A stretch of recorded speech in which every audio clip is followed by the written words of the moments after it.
like to lead out with Sabbath School tomorrow? Acts of the Apostles, chapter 24, Corinth.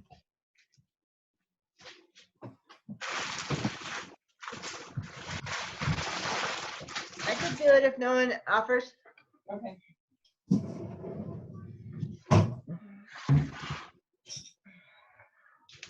And that might help if there is an internet problem, at least get us through the morning. Okay, we're ready whenever. Okay. Oh, wow. Hi, Susan. Sorry, I had to say hi, Susan. I can tell you hello. Blessed Sabbath and hello, everyone. Blessings, Glad to sister. see you. So, hello everybody, and we'll give it to Francisco.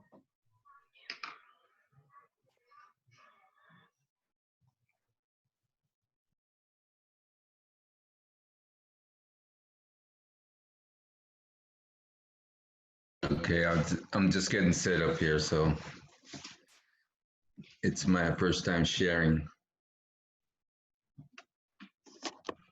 Well, not first time, but for this it is. Oh, you got your screen up, so you're on your way. Alrighty. I'm just gonna pick up from where I left off. This is the number 18, Parmenides number 18. Okay. And So it's over here. You can minimize that if you want. And hover over. Let's see, click in here somewhere. There. Now okay. you can scroll down with that. Alrighty. All right. Okay.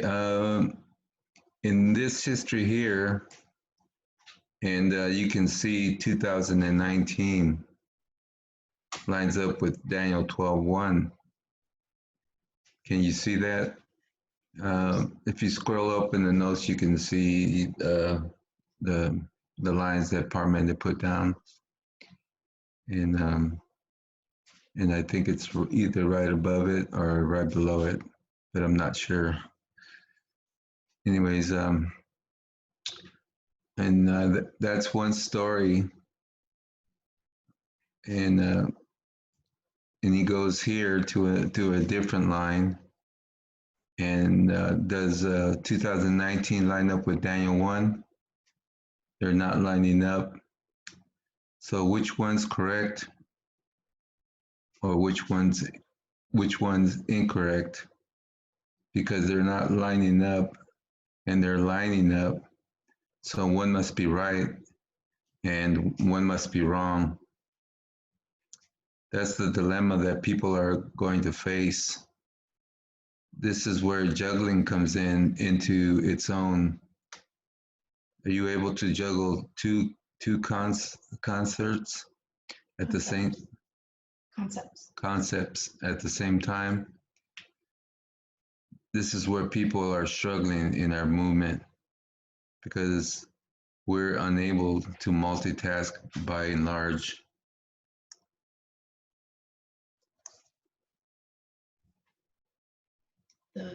The thing must have been further up. So go back up and see if you can find that. So you could just show everybody. Because it must have been above it.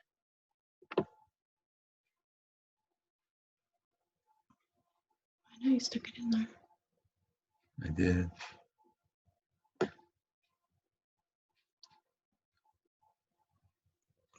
I don't think I did. Okay. Oops. Okay, I was trying to find the screenshot that I had, but I don't think I put it in.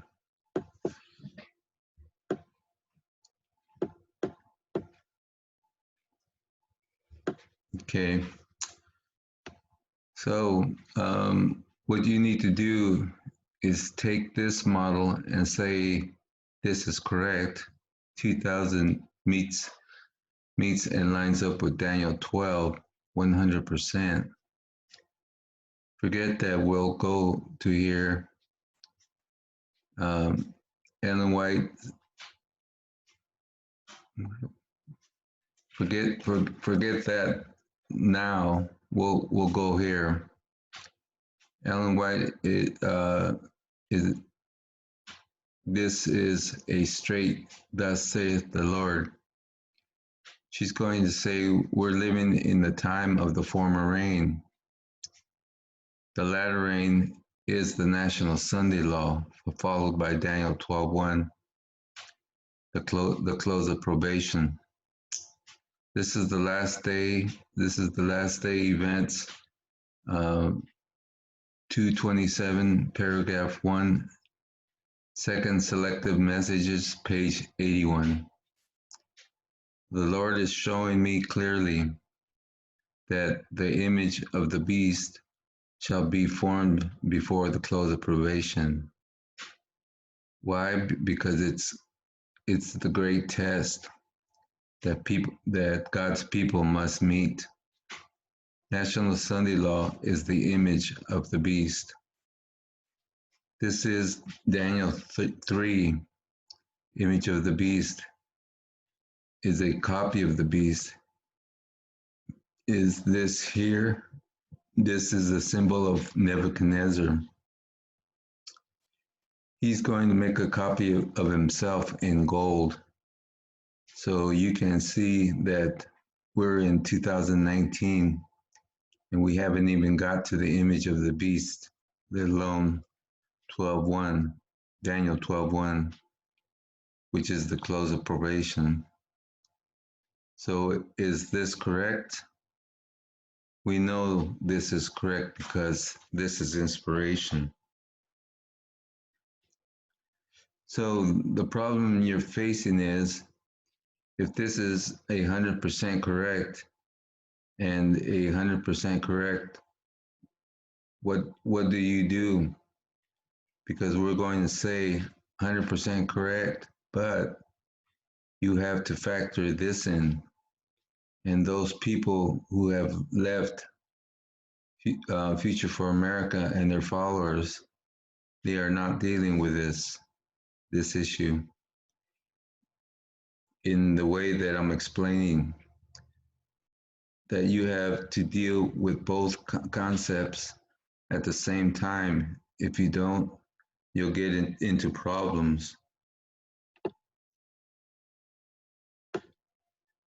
This is where they get into a dilemma of being half right and half wrong.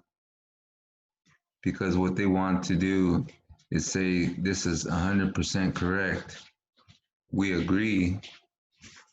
2019 is Daniel 12:1 here. What is Daniel 12:1, close of probation? It means no more intercession from Christ. You can sin if you want. There's no intercession from Christ. So after that, if you sin past close of probation, what does probation mean? By the word probation, proper definition or technical definition means test. No more testing. The end of testing.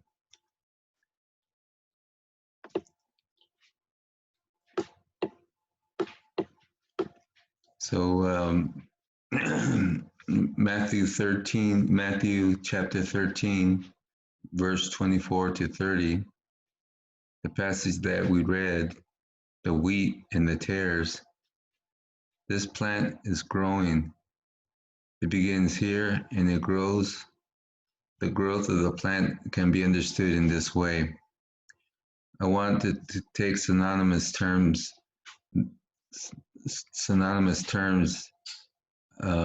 This is William Miller's rule number 5.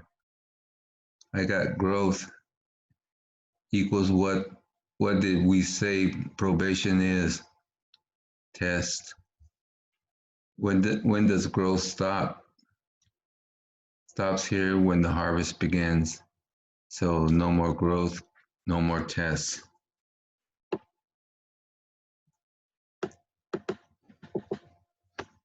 You can show that growth is test. You can also, which we're not going to do, see that this is righteousness, or what's the other word we want to use? Sanctification. When you die at the close of probation, when God cuts down the grain, growth in you stops. Can you grow any longer once the nutrients that was coming from the ground through the roots come through you and continue to help you grow? Once that gets cut off, you continue to grow? No, you die. So sanctification ends here. No more sanctification.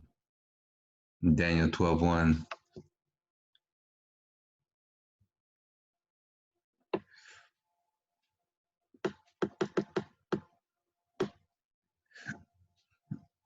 In the context of this history, I just want us to see that now that I just want us to see that now. Let me ask you a question. You're a mature Adventist. When you get to heaven, is the worker sanctification going to continue?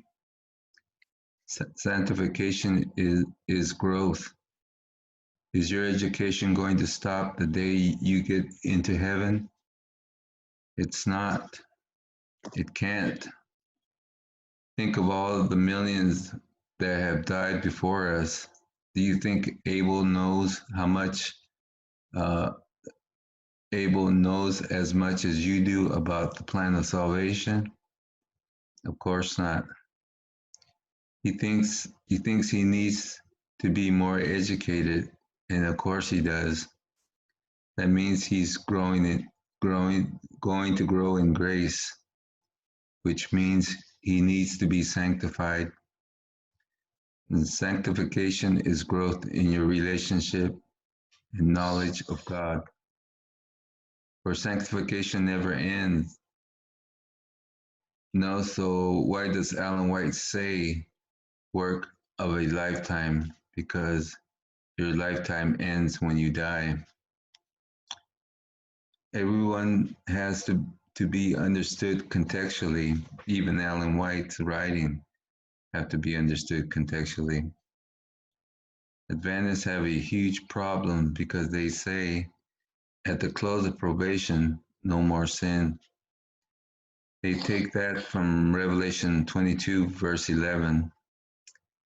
He who is righteous remains righteous. He who is unrighteous will remain that way. They take that and they think that's the beginning and the ending of everything. We just saw the death decree. Did Elijah do something wrong? Some people say no. Jezebel says, I'm going to kill you. And what does he do? He flees to the mountains. What was the motivation? Good or bad? He had fear in his heart. That's not good motivation. Elijah was scared for his life. We know it's bad because what does he say to God? When he sits underneath that tree, he says, I wish I was dead. Wish I had never been born. Why? Because I failed in my mission. He failed in his mission in this history, and he already been identified by Revelation 22:11 as being righteous. Are our concepts of how to deal with the sin problem? What sin looks like if it's so shallow, so childish, it beggars belief. Until you start thinking about it, what so what so what people have done is they've taken 2019, lined it up with Daniel 12:1, and says this means no more intercession. 2019 means no more intercession.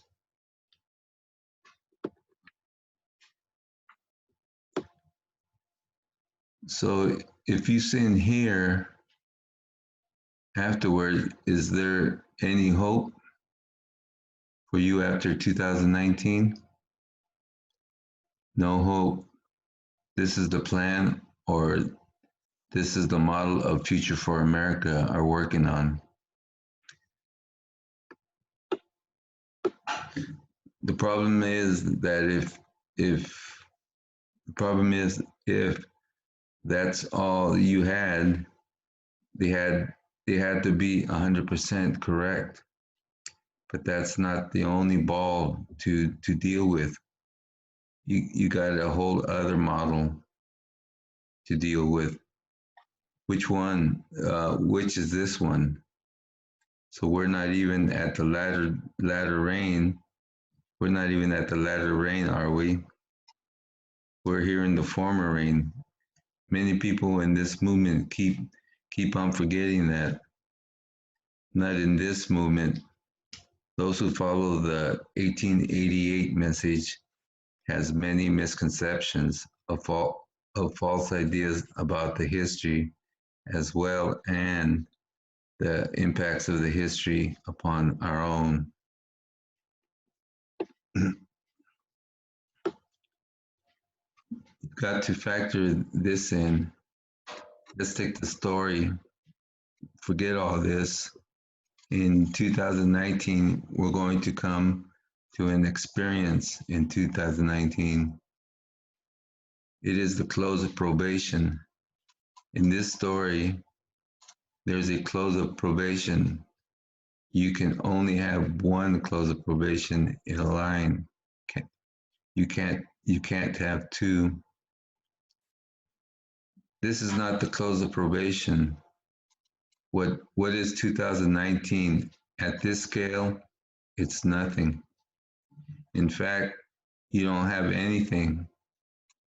The way I've drawn this from 1798, but I want to add this waymark here because we developed this model a bit more. We've got 1844 and we put the former reign in there. The period before the former reign, what would be this 46-year history. This history would be a plowing preparation for the Adventist, for Adventism.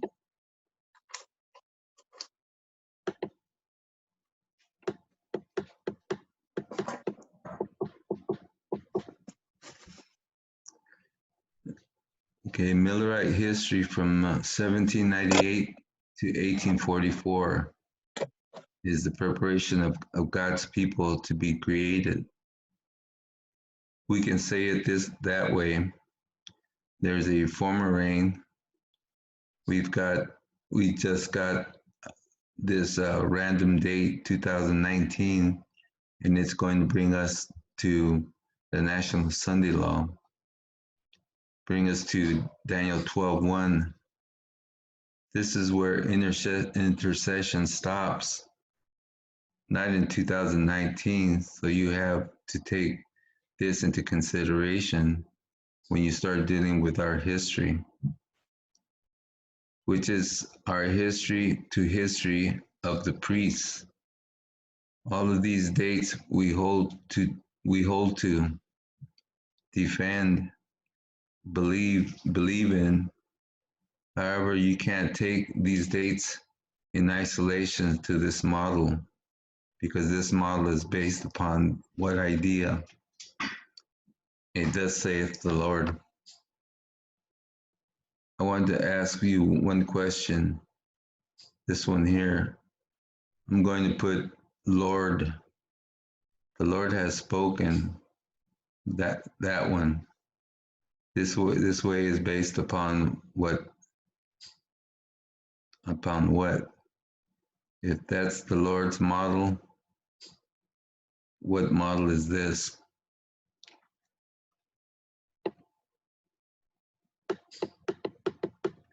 Let's define the thus saith the Lord. I read something from Inspiration.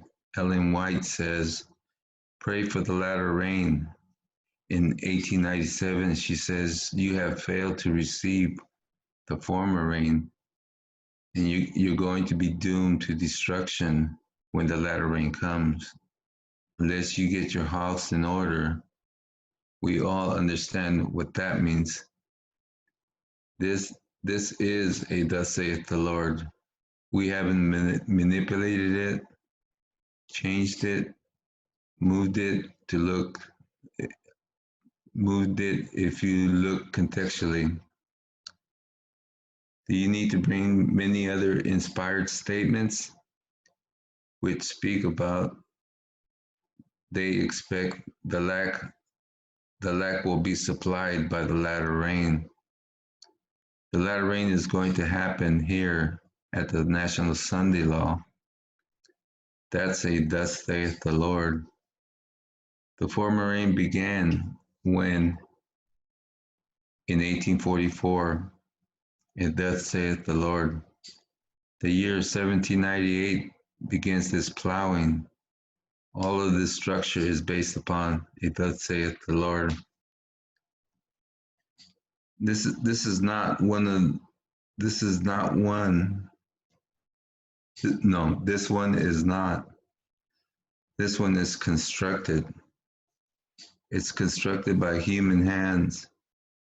They're led admittedly by God. I'm trying not to diminish the truthfulness or the importance of this line, but it doesn't stand in the same category as this other one or this one. Why doesn't it? Because you can go nowhere in inspiration and do what? Find 1989. Can you? You can't. You can't go into even to Daniel 11:40 and find it there. You have to construct it, and it needs to be the acknowledgement and the admission. But what we have done in constructing this line, I believe, led by God. Look, I'm not saying this is not led by God, but you can't go to the spirit of prophecy. You can't go to which person, Daniel 11:40. Who's the other person? Who's the person? Not Uriah Smith. It's Josiah Litch. You can't go to Josiah Litch and find out 1989. Why can't you? Because you answer that question, the reason why this is important is because we just didn't invent 1989. We just didn't pluck it out of the air, and we've got a very precise methodology, reasoning behind doing that. It's based upon the structure. So if you've seen studies, hopefully, on that.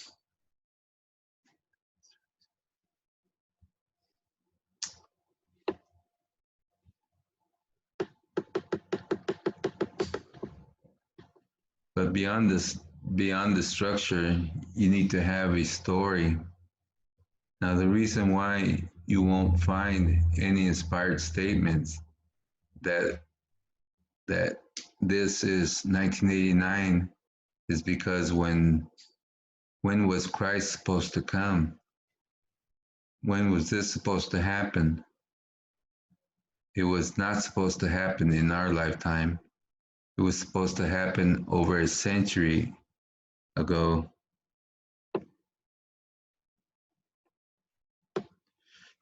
In 1844, Ellen White has said it in many places, but Christ was meant to come before 1888.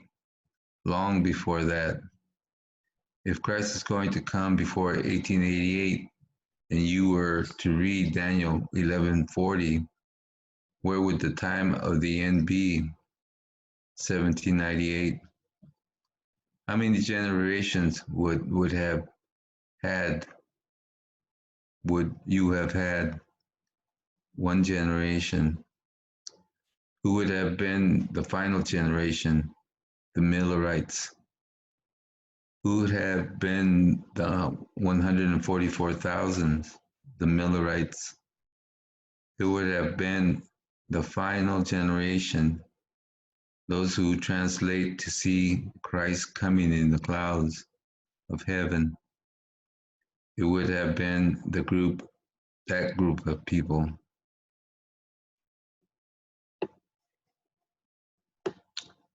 That's why Josiah Litch already has the time of the end. That is 1798. That's why Ellen White already had that. Now they failed in that mission. 1888 came, and what is Ellen White holding on to?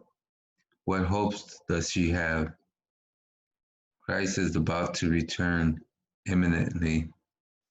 Even to her dying statement when she had her last thoughts that she had as she passes away, she still has the hope that Christ is about to return.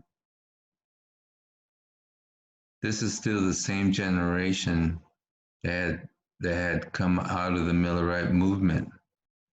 But that generation passes away and dies. Now you have to have a new generation, and it's because we have to have a new generation. You are forced to go back into Daniel in verse 40 and find a new time of the end. All of this is being led by God, but it's not based upon a thus saith the Lord. When you start saying that 2019 lines up with Daniel 12:1, this is not the way, Mark, where Christ no longer ministers to a group of people, even though he might minister to other groups of people. You can't do that. This line was never meant to teach that. It was never meant to teach when November the 10th, there is no more intercession for any of us. In the same way, it is never meant to teach that 2021, Christ is about to return. It's never meant to teach that. Of course, it wasn't.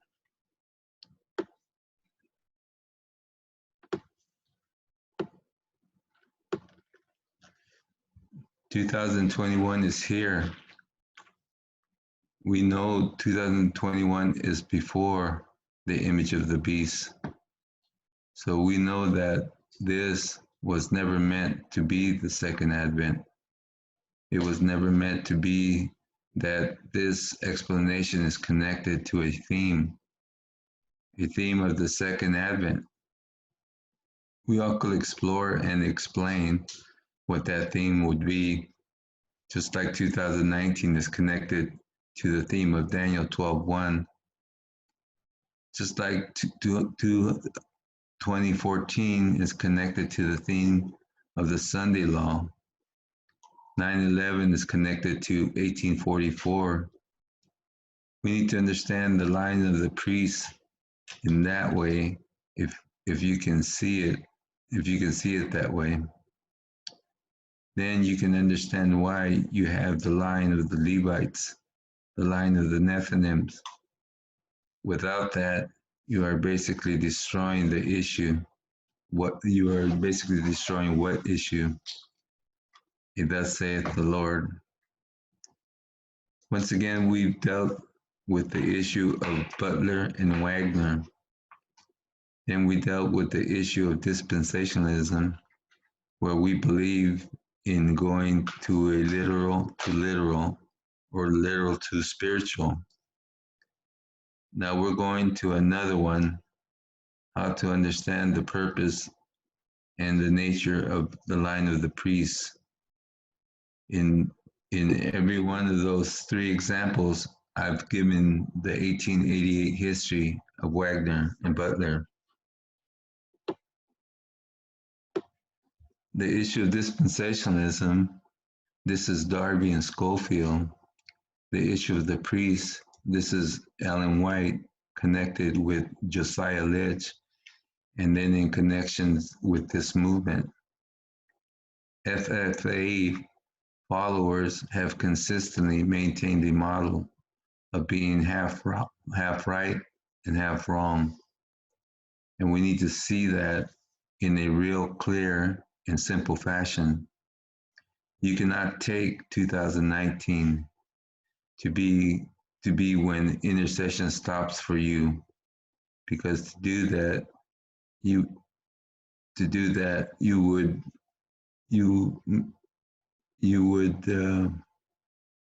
okay, that's wrong right there. Okay, anyways, you're not accepting a thus saith the Lord. To those Adventists who say we only accept a thus saith the Lord.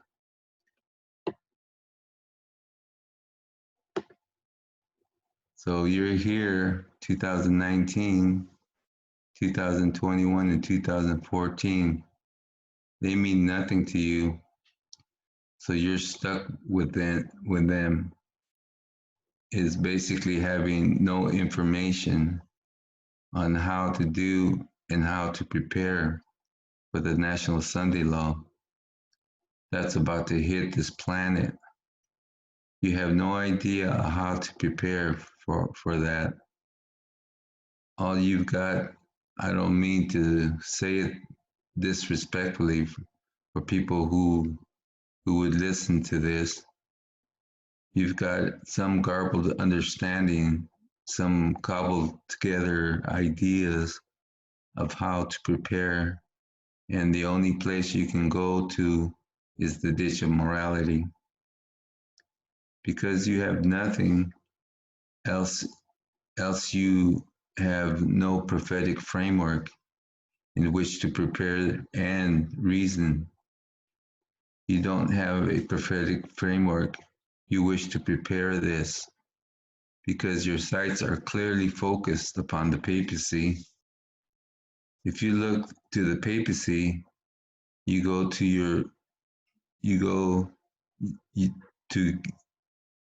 to the papacy to give you your clues or your hints about how to close, how close you are, you can prepare for you can prepare for the National Sunday Law. You're looking in the wrong place. You're looking eastward to Europe, and you should be looking westwards to the United States.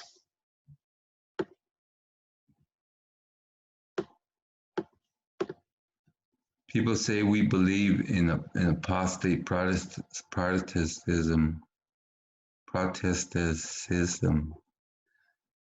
Adventist doesn't even know what apostate Protestantism looks like. And how do I know that? Because the people who came out of Adventism, this movement, and the people who are going back into Adventism, Future for America, because they're holding to the same broken understanding of what apostate Protestantism looks like in the 21st century. And that's a story that Sister Tess led us through also this week, a misunderstanding what Protestantism looks like today. Because it does not look the same as it did in Ellen White's day and age. The Protestantism church there doesn't look like the church that you see today. And because you don't know, what you're looking for, you can't prepare. And that's why this line here is necessary for us to understand and accept because it gives you the stepping stone to bring you to the National Sunday Law.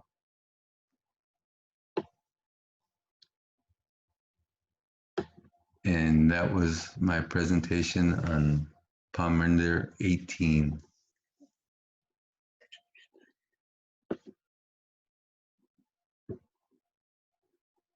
Is there any questions?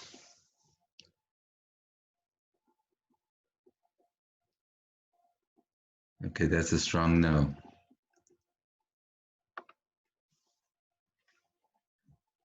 Okay, well, thank you for lending me your ear. And, Sorry, I was like trying to get to the speaker thing. That was a good presentation. oh, Yeah, thank you for that presentation. That was good. you're welcome.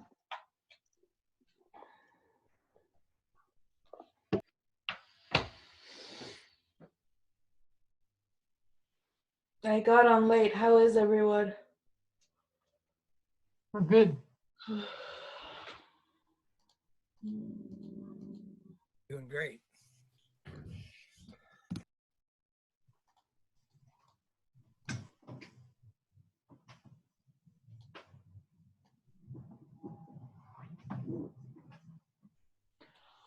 Okay, can you guys hear me okay?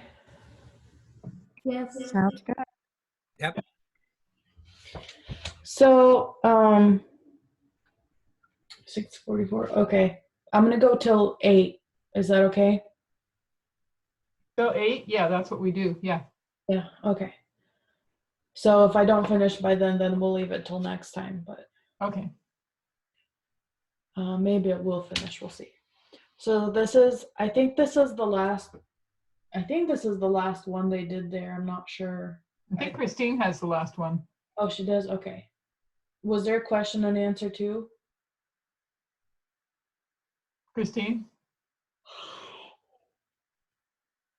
It's okay. No, the last one is on World War I. So that's Tess. Okay. Yes. All right. So this is the one before that, which is video 19. They zealously affect you, but not well. So let's see here. A question that has arisen in this movement, and something that I guess Adventists might ask generally, something that I thought most people believed in and agreed with, but I don't know if everybody does, is the fact that Christ wanted to return in the history of the Millerites, that it was his desire and will to return before 1888. So I just want to read a statement about that, a comment. This is taken from Last Day Events, page 37. The delay explained. The long night of gloom is trying, but the morning is deferred in mercy because of the Master should come, so many would be found unready. So basically, what he does in this presentation is he goes over the fact that the Millerites failed and how that affected our ability to see the waymarks in their history. Because since they failed, that means they didn't have accurate vision going forward of the waymarks. So 1850, after that, they turn into Laodicea, and we don't know what their Sunday law or close of probation or any of those waymarks look like because they couldn't predict them anymore because they turned into Laodicea. So that's why it's difficult for us to look back to that history and kind of figure those waymarks out. But based off of some of the statements she has, we can kind of figure out a couple things here and there. So we kind of try to piece it together based off the theme of the waymarks. So that's the first part. Then the second part is he goes into FFA's accusations that we consider Ellen White to just be a prophet, to be relegated to her own dispensation, and basically we make her of none effect in our time. And he goes over how that's not accurate. There are certain things that are not applicable now because times have changed so much, but other things, everything else we keep. So it's basically reading inspiration while using your brain instead of just being a passive observer. And he shows that our lines, we have to take in context, not just take them out of place and take a plain "thus saith the Lord" out of context, because that's how everyone does it. And then he goes in to explain who Laodicea is in the last part of the presentation. So first we're going to explain the Lord coming in Millerite time. Then we're going to explain FFA's accusation, and then we're going to go into what Laodicea is and how that works, okay? Those are 3 main things that he talks about throughout this presentation. So, back to this. That's just to give you some context of why there was a delay. It is taken from Testimonies to the Church, Volume 2, and it was written in 1868. So even in 1868, Ellen G. White is explaining why there is a delay. So really quick, we don't really have 1863 or 1861 or anything like that, 1865. We don't have any of those dates from Ellen White or Millerite history, because the external events were happening right along because God still had to punish the United States for slavery. But internally, the movement had nothing because they went into Laodicea. So they basically were just halted in their tracks. They couldn't move forward spiritually anymore. So there was no internal application. So you had externally things starting to happen, but internally there was nothing. So that's why it's difficult to look back. The other thing is, the reason why we can say that Jesus was supposed to come before the 1888 history is because this statement right here, that there was a delay, and she wrote this in 1868.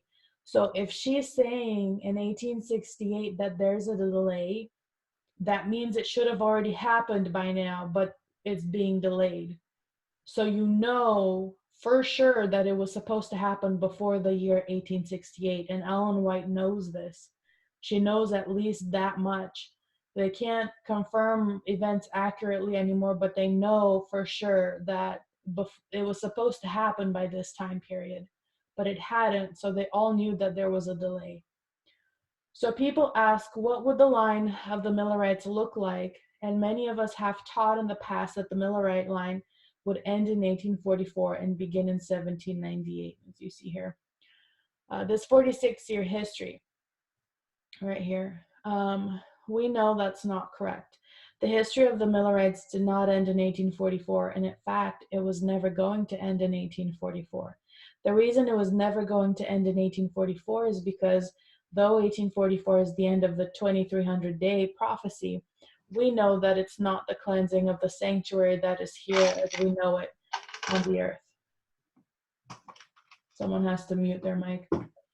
The sanctuary that is being cleansed is in heaven and has, so right here, this video had really bad audio, and there were some cutouts of the mic that I couldn't understand or hear what he was saying, so I tried to piece it together. So it says, the sanctuary that is being cleansed is in heaven and has a totally different meaning. We discussed this yesterday. Hopefully we may get to review this. It was never going to end in 1844, October 22nd. After Christ would begin the investigative judgment, Daniel chapter 7. The work would go from the dead to the living, and sometime after the judgment of the living would begin, we would have the closing events of the great controversy, which would be the National Sunday Law, the close of probation, and the Second Advent. In that history, because those events were never fulfilled, there is no accurate way of understanding what those events would have actually looked like. So all we can get is some hints based upon the themes of what those waymarks actually mean and what they represent. We cannot, with accuracy, fully explain all the details of what those things are referring to. So a number of us have seen presentations done by Sister Tess that goes through that history and explains that it's the issue of slavery, which results in the American Civil War of 1861 and 1865. That is really the fulfillment of this history. It's a bit more complex than that, of course, because in order to have the close of probation and the second advent, there must be some form of predicting it.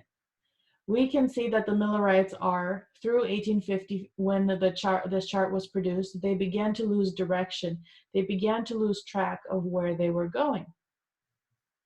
They enter into a Laodicean condition, and because of that Laodicean condition, they lose the ability to be able to predict the future with accuracy and with certainty. So even though we have historical events, aka the American Civil War, the issue of slavery, what we don't have is a corresponding work internally in the church.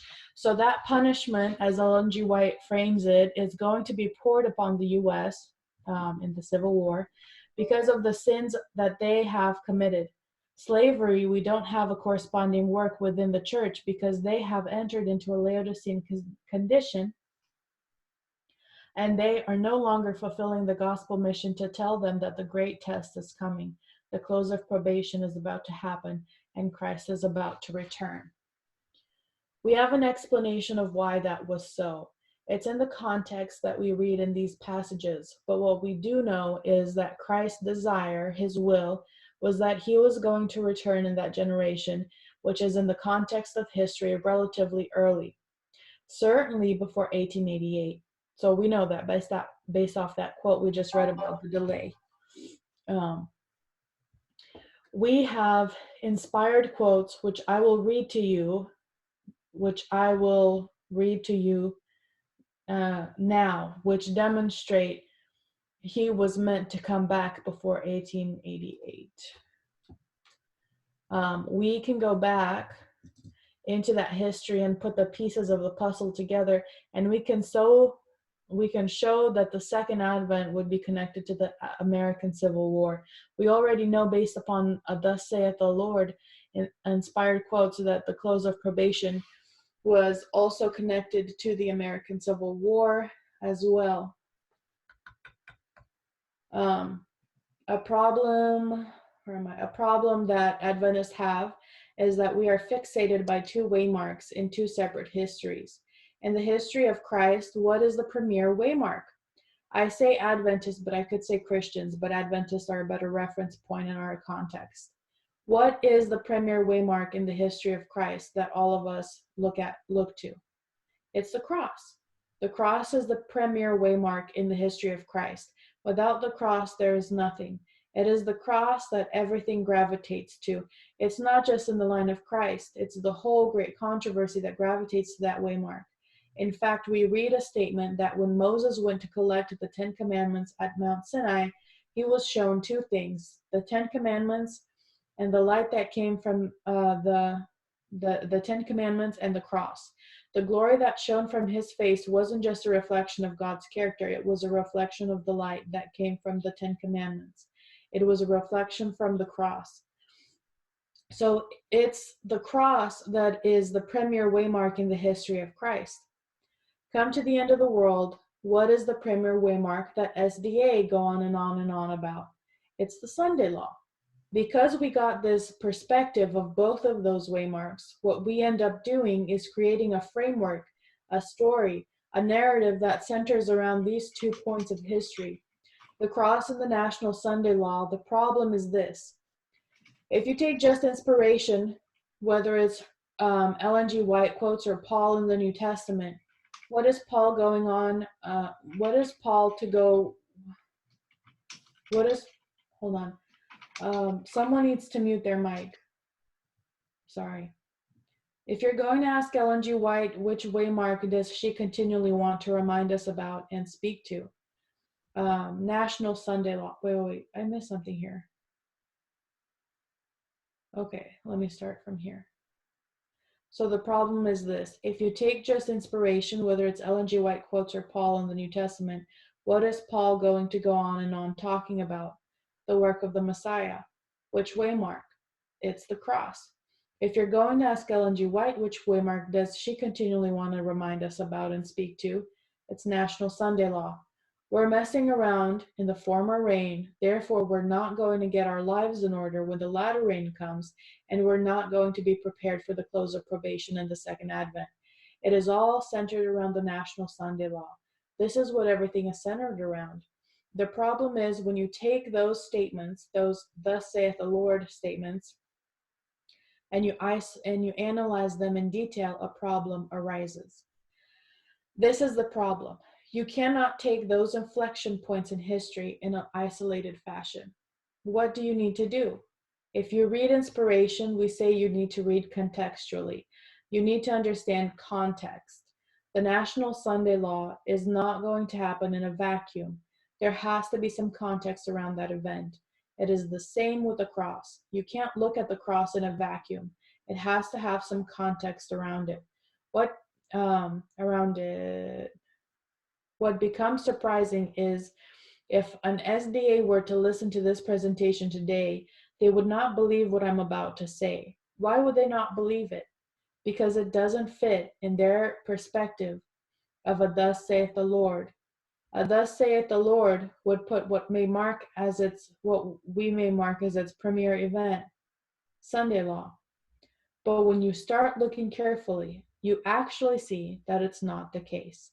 The Sunday law is not the primary waymark. In fact, it's going to come and go, and most people aren't even going to be aware of it, which has become really clear recently because we all waited for the Sunday law and it just passed right under our noses. Not even the priests realized it when it happened. The premier waymark is the close of probation, I think. Anyways, as I said, if you ask an SDA if that could be a reality or a possibility, no one would ever believe you. This is the dilemma that we face. So I want to ask you a question. If you're familiar with the line of the priests, Levites, and Nethinims, if we were to talk about Sunday laws, how many Sunday laws do we speak about? We will go with 4. There are 4 Sunday laws that we have to deal with. How many Sunday laws have we dealt with thus far? For those of us who don't know what we're talking about, I'm sorry. It's a bit much to explain, but for those of us who do know what we're talking about, why did you say 1? Have you forgotten what today is? Today is the Sunday law. So this video was done on November 9th. Sunday law number 2, already here. We are halfway through everything. People are questioning.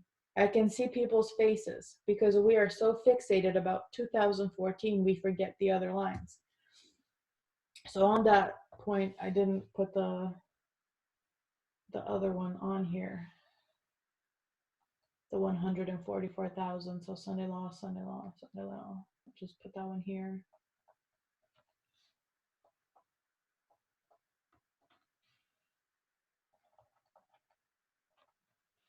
So you have 1, 2, 3, and then 4.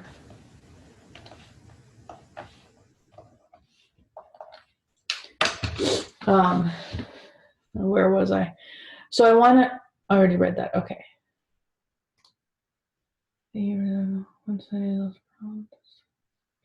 So this is the line of the priests right here. We have a time of the end and a close of probation here, and a second advent. And here we have a Sunday law. We go to the line of the Levites. They also are going to have a time of the end, a second advent. What else must they also have? A Sunday law. So if we did, they would also have a Sunday law. This is one in, this is the one in the priest line in 2014. So the Levites one is 2019. Hence we said there are 2. And then 2021 is the Nethinims, and we do not have a date yet for the big one. So I would suggest the reason we know that that is a Sunday law is not just because of those time spans, but because you have to go to a thus saith the Lord, which is the one that we went to earlier when we went to 1798, 1844, Sunday law, close of probation, second advent is based upon this. So this line right here. It's based upon this model of plowing, former rain, latter rain, and harvest. It's based upon this model that we know it's the waymark. It's the waymark that's in our time. So what you are suggesting is that the reason we know the year is because of some time spans, like 2520 and 126. But the structure itself is taken from this agricultural model, because you can't just pluck out a time span, arrive to a day. You need to have some context around it. So what he's saying, which I never thought of before, but you can't have these waymarks with just the time spans of like 120 and 2520 that take you to 2014. That alone isn't enough witnesses, and it's not enough evidence. What helped us to be able to actually do this accurately was the model of the agricultural model. Where's the,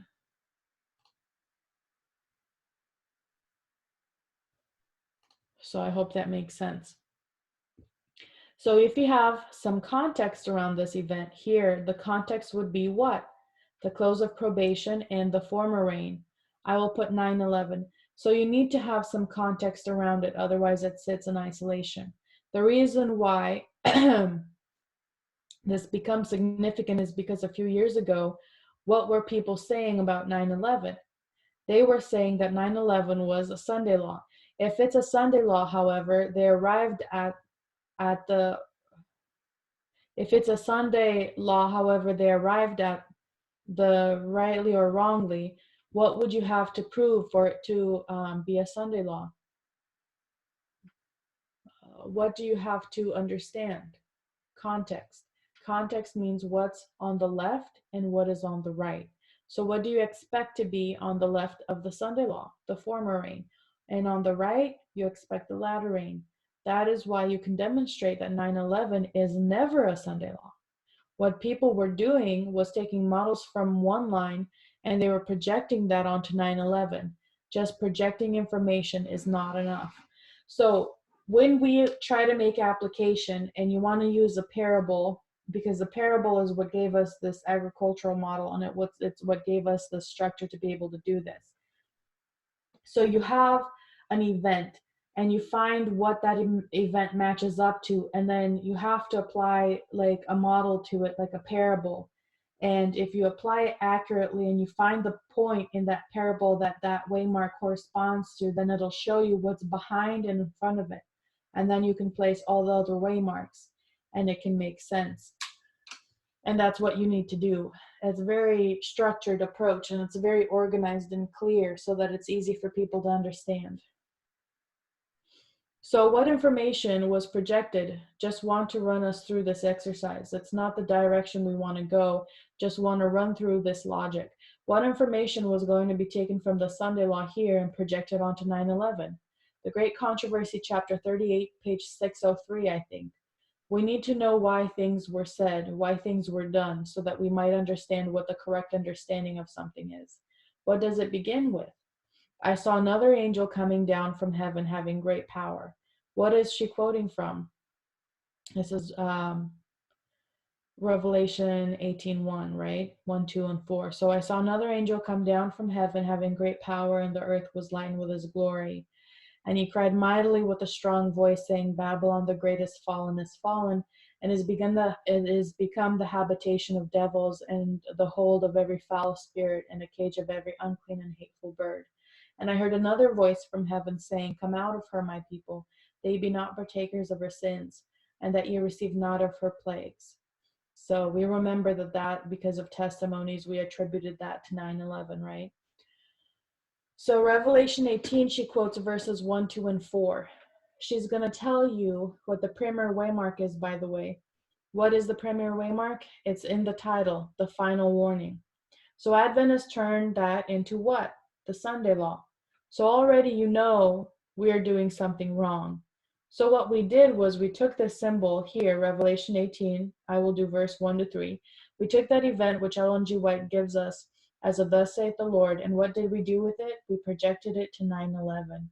We said the angel of Revelation 18 came down at 9/11, and therefore 9/11 is a Sunday law. That's what we used to do, and it's wrong because it's not enough evidence. It's not enough witness.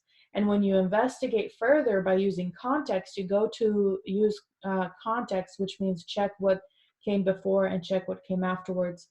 Then what do you find? It's not a Sunday law. Even though you can throw 2014 into a calculation, 126, and you can come to that point, it's not enough. You have to have other information. So we started creating this line. So now we can create another line here. This other line can be created using 2 testimonies or 2 models. One of them is this one. I couldn't figure out what he was pointing to. The other one is this one. And also 2019, you can do not just ART 126. You can do many calculations to bring you to 2019. The problem is that if you looked at them, they do not, in fact, most of them don't identify Sunday law. Some may allude to them, some may not. So you can't understand, I couldn't understand what he was saying here. In 2019, after that, it becomes a bit more problematic. 2019 is a Sunday law in this line, and 2014 was in this line. 9/11 was never one. Oh, he's talking about this. So yeah, 9/11, which would go here in between, was never one. Christ was meant to come back. So that's the end of that tangent explanation.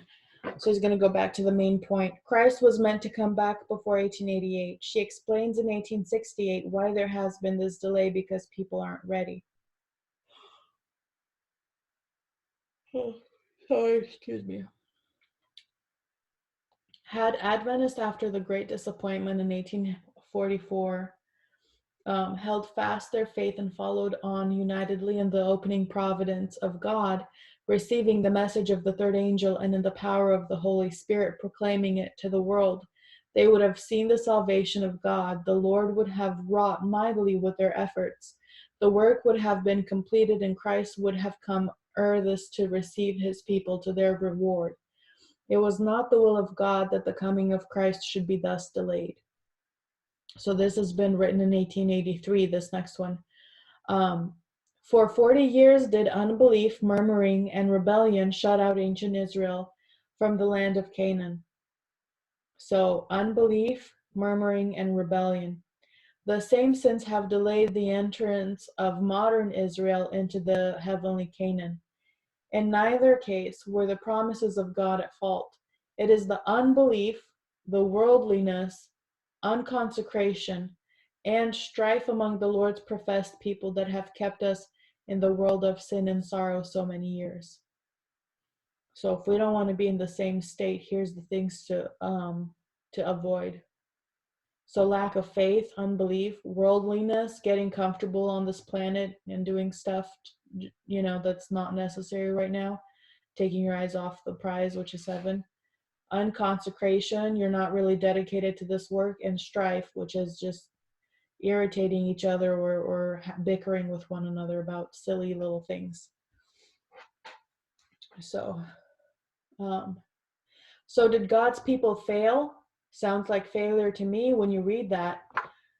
So one of the arguments that we have made in the movement is that Christ wanted to come in that dispensation. The reason he doesn't come is because God's people fail. She says the same sins have delayed the entrance of modern Israel into the heavenly Canaan. So we have sinned, we have rebelled, we have failed in our mission. When I say we, who is she referring to? Who is this group of people? This is why we say that the Millerite line was a line of failure. They did not accomplish their task. Does anyone else want to read for a little bit? I'll zoom in a little more. I need to drink some. Whoa, what happened? Why did it do that?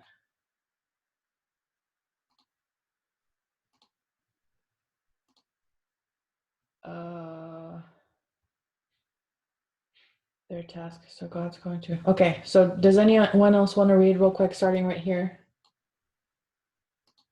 I can read. Okay. So God's going to raise up a new movement. We had this generic term calling it the 1888 movement. And what God wanted to do was correct a number of issues. Essentially, God's people are teaching the Sabbath, which they equate to the third angel's message. But it's a bit more complex than just the Sabbath issue. There are other components that are involved in rectifying the mistake of the past. Come 1888 and what the whole history, the church fails in its mission to accomplish the work that God had given to it. Not identifying who the failure is. Most people, when they analyze that history, have a misunderstanding that the church or the leadership rejected the message of Jones and Wagner, and that's why we are in this mess today. You know that cannot be true to blame the leadership of the church for the mess. And what I mean by the mess, I mean the fact that we are still here on this earth today. Can't be so, can it? The reason it is, if you go back to the history of Christ, you have two people, John and Jesus. If you like, we will call them Jones and Wagner. And who are they fighting against? The Sanhedrins, the leadership of the church. Did the leadership of the church in the time of Christ accept the message? No, they were the leadership of Laodicea. Laodicea is going to be destroyed. John chapter 2. Christ identifies the temple as my Father's house, and I am the Son, and I am here to clean up your mess in my house. By the time you get to Matthew 23, the same house is now being called in verse 38, your house. It has already been disowned, as we discussed in yesterday's presentation or the day before, about how we deal with the issue of the earthly and heavenly sanctuary and Christ being the high priest. So we know that the history of Christ, that the leadership of the church failed. Did the movement succeed? Yes, it did, because Ephesus, which began with John and went on to Christ and then to Paul, if we think about it in that context, did the gospel go to the known world? Yes, they accomplished their task. So the line of Christ was a line of success. Everything went right, even through some of the people in the movement got things wrong, even to the Millerites, even though some of the people in the movement were false brethren. The movement itself accomplished the task. You come to the Millerites and it's not like that. You come to the 1888 history and you don't blame the leadership of the church for failing in its mission. The subject is complex, but you have to identify and blame and put it where it belongs. Fairly and squarely, I would suggest upon the shoulders of Jones and Wagner and those people that join them. They are the ones that failed the test. They must have the theology right, or at least some of the history correct, but they don't get everything correct. Scroll up a little. There you go. Thank you. So just given a text to show that Christ was meant to come back in 1888, they failed. He was then meant to come back in the 1888 history. I don't have a time frame how or when that would have happened, but we do know that life would have looked a lot different. The second advent and the events that preceded, all of that would look different to what it does today. The problem is what we are doing, and this message is being given over and over again now. But some people still struggle with this idea that the histories that we are dealing with, the histories of the Millerites, the histories of 1888 period of Jones and Wagner, when he was supposed to come back, do not look like the history in which we live. It was the 19th century coming to the 20th century. This was the Victorian age, and the world did not look like the world looks today, like today. Even the church itself was struggling. We believed in public evangelism, and I am sure we all believed in that. The church, our church, we also believed in public evangelism. Around the 1870s, they began to be focused on public evangelism, but there were arguments in the church of what evangelism looked like. The arguments were like this. I have already given a story about this before. The church wanted to send missionaries abroad. They said we need to give the gospel to the whole world. Was that possible? In the mind of Adventism, it's not possible because we are already a small people and have very few resources to do that work. So they said it was a silly idea to think they were going to convert the whole world by sending a few missionaries here and there and think the work was going to be finished that way. So we came up with the theory. It's a good theory. They said, all the world has come into the country, the US. All the world is here. So all we have to do is convert all of America. And by proxy, what have we done? Convert all the world. So all of our evangelistic endeavors only need to be continued to continental Contained. America. Contained to continental. Thank you. Contained to the continental America, and we have done our job, and Christ can come back. Do you think that is a crazy idea? Today, you probably think that sounds a bit strange. Do you think that if you go to the Millerites history, 1798, 1844, 1850, 1861, 63, 65, that the gospel was going to go to all the world in that short time period? People might say yes, but you look at the history, then I think an honest assessment, then I think the answer would be no. Scroll. And you have to remember, they had slow travel machines. It's not like, people would die and get sick on boats and not make it. You have to send someone else. It's not what we have now with the internet. Right. Mr. Wolf, people may or may not have heard of him, who was basically considered the missionary to the world. He had been doing his missionary endeavors for many, many decades, and even then the whole world had not been fully touched. E.G. White talks about the gospel, or the message of salvation, went to every missionary station in the world.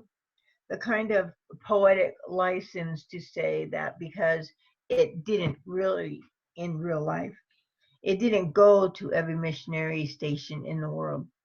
It just didn't happen. There is not evidence of that was true.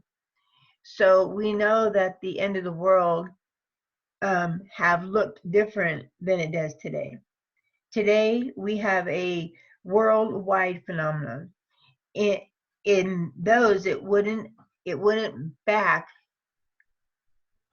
Okay, there's a period there, so I'm trying to follow my page. In those it wouldn't back 150 years. It was a serious proportion to think that the gospel went to the US. By proxy, it can be understood that it had gone to the whole world. I am not saying that it's factually true, but what I am saying is that what Adventists were considering at that time period, because they were being realistic about what they were able or unable to do. Sorry. It's okay. So just want to make it clear that Christ was meant to come back before 1888. The church fails. It was meant then to come back in 1888 history, and the church fails.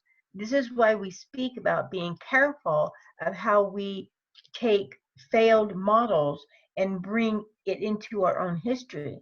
This is where people begin to have problems. I want to read something that we are being accused of. We have done similar presentations like this for many months now, and those people who have left the movement are now reviewing the material that we have put into the public domain. The bullet pointing statement that we have made, developing those statements into an idea or a point and saying this is what this movement believes. So this is one of the things that they are saying. E.G. White's ministry was a failed ministry. That is what they say we teach. So is it to be understood as a prophet whose ministry must be regulated to the time in which we live? Her words and teachings are not meant to extend to us in this dispensation. So if you notice, he was doing this throughout a few separate videos in the Sydney camp meeting. He was quoting FFA or Jeff quoting or saying what we believe. So they're saying that we think Ellen G. White's ministry was a failed ministry. They're accusing us of saying that she is to be understood as a prophet whose ministry must be relegated to the time in which she lived. Her words and teachings are not meant to extend to us in this dispensation. So he was addressing these issues and he goes back and forth, but he doesn't quote them that much in this presentation, so it doesn't get that confusing. But I wanted to point that out. Okay. Sorry, let me turn this off.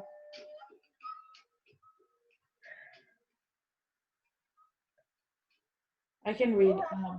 Okay. And some of that true is some of that true?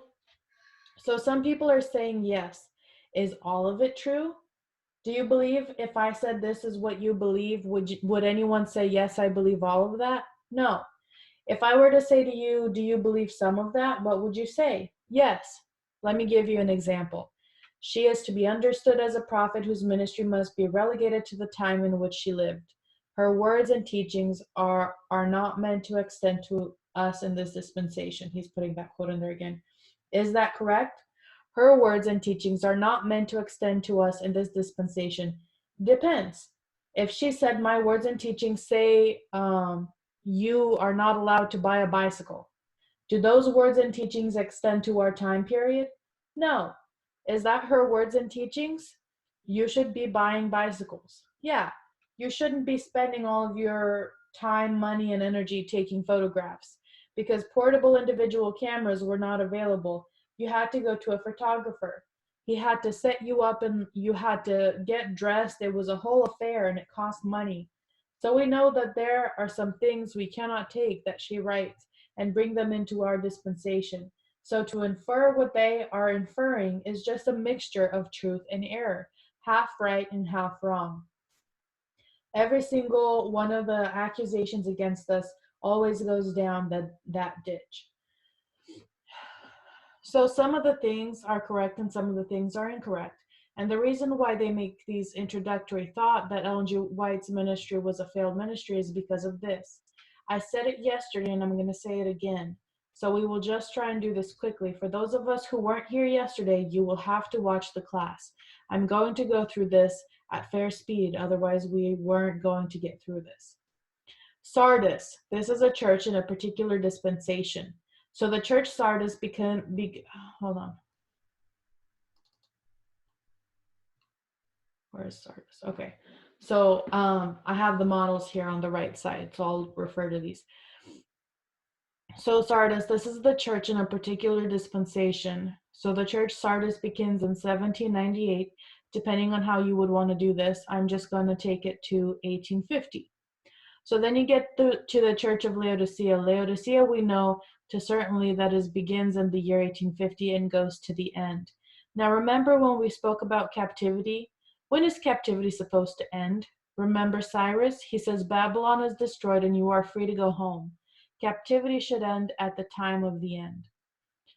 So do we agree with that? So that begins to give us the prophetic license that we use to say, what would you expect to see if you were to come out of the Laodicean condition? that you need to be released from that Laodicean condition. You need to be free from it. When does freedom occur? At the time of the end. So you should expect to see a time of the end. It's not that we just take Daniel 11:40 and invent 1989. We should expect to see an event future to 1850 where our church comes out of the Laodicean condition, and it's not the Sunday law where some people think that it belongs. So you have to come out of this Laodicean condition. It begins in 1850. So this is extremely, extremely important. If you're talking to another Adventist and you're trying to explain this to them, okay, this is the reasoning that you use to try to tell them that 1989 is the time of the end.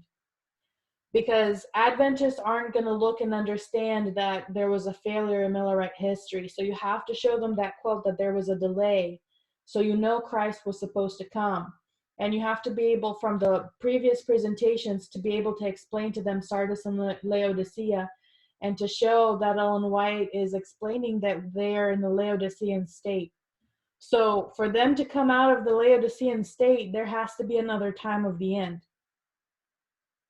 So these studies that he did are extremely important to understand, so that you know how to explain to people in the future when you talk to them about, well, how do you know there's a 1989 and that it's a time of the end? If Ellen White says it was 1790, where do you get another one from? If you went into a Laodicean condition, you failed, and you have to have another coming out of that. That's the whole point. So you know you have to have a time of the end, because when you come out of darkness into the light, when you come out of Laodicea, that is a time of the end. So these are like really important points for us to be able to know what they are, how they work, so we can plot them on the Millerite line. And we have to understand Millerite line a lot better than we already do. Also, sorry. So Laodicea means what? We're going to take a person. This person is built in two ways. There is the inner person, right here, the heart. There is the outer person. Ellen G. White calls it the house in which you live. This is the nature of man. We have a threefold nature. I have just shown you two of them, the inside and the outside. We all know how that works. What happens at baptism? The inside is made new and the old dies. What happens at the second advent? Any change to the inside? No change in the second advent on the inside. It remains the same. What changes at the second advent? The outside. So hopefully we're comfortable with that. If you take this idea and we turn it into a coffin, this is Matthew 23. We call it a coffin. The Jews called it a sepulcher. We make them out of wood and bury them 3 meters under the earth. The Jews didn't do that. I'm going to doodle theirs. If I can. Maybe I can't. Well, let's say you had like, I don't know, like a hill or something. Some trees, I don't know. But they would make these little places where it was like caves in there, and you can put them in there. Adriana, can I ask you? Do you have a mouse pen? Like a pen Yeah. mouse? Oh, wow. Okay. And then Great. they would put stones, cover the stones over of the sepulchers, and Jesus was buried in one of these. But these were all white stones. So they were white on the outside. And that's the important part. So sepulcher. Where was the first one? Oh, Matthew. Okay, sepulcher. So what did they do with sepulcher? The Jews call it a sepulcher. We make them out of wood and bury them 3 meters under the earth. The Jews didn't do that. What did they do with their sepulchers? They were above ground, and they are what we call sepulchers.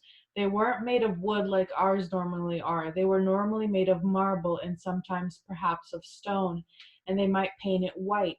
Matthew 23. Christ is going to give a model of that church. He is going to say, you hypocrites, you are like whited sepulchres, which appear righteous or clear on the outside because they are white, but What are they like inside? Full of dead men's bones. It tells you what those dead men's bones are. It tells you in Matthew 23:27. I will read that verse to you.